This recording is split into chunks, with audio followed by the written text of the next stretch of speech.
আজকের তারাবিহতে পড়া হবে নবী রাসূলদের দাওয়াতের বিষয়াবলী ও সবচেয়ে বহুল পঠিত ক্ষমা প্রার্থনার সেরা দোয়া। নবী রাসূলগণ তাদের উম্মতকে আল্লাহর পথে আহ্বান করেছিলেন। আবার যে দোয়ায় ক্ষমা লাভ করেছিলেন হযরত আদম ও হাওয়া আকে হাফেজে কুরআনগণ আজ 9 পারা পর্যন্ত তেলাওয়াত সম্পন্ন করবেন। অ্যাডভার্টাইজমেন্ট। যুগে যুগে নবী রাসূলদের দেওয়া সতর্ক বার্তায় ভরপুর আজকের 2 সূরা। শয়তানের ধোঁকা ও প্রতারণা থেকে হেফাজত থাকার সেরা সতর্ক বার্তা রয়েছে আজকের তারাবিহতে। সূরা আরাফের 12 নং আয়াত থেকে 206 শেষ পর্যন্ত এবং সূরা আনফালের শুরু থেকে 40 নং আয়াত পর্যন্ত তেলাওয়াতে যেসব গুরুত্বপূর্ণ বিষয়ে উঠে এসেছে তার কিছু তুলে ধরা হল।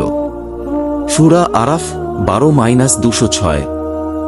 সূরা আরাফের একটি বিশেষ বৈশিষ্ট্য হল আল্লাহ তাআলা এ সূরার 4 স্থানে মানবজাতিকে হে আদম সন্তান বলে সম্বোধন করেছেন।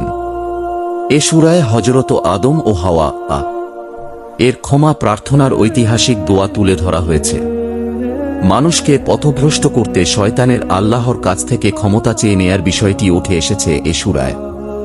আল্লাহ তাআলা কুরআনে সে কথা তুলে ধরেছেন এভাবে, সে বলল, আমাকে কিয়ামতের দিন পর্যন্ত অবকাশ দিন।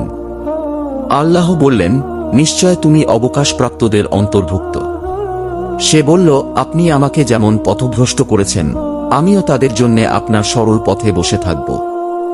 এরপর তাদের কাছে আসব তাদের সামনের দিক থেকে, পেছন দিক থেকে, ডান দিক থেকে এবং বাম দিক থেকে।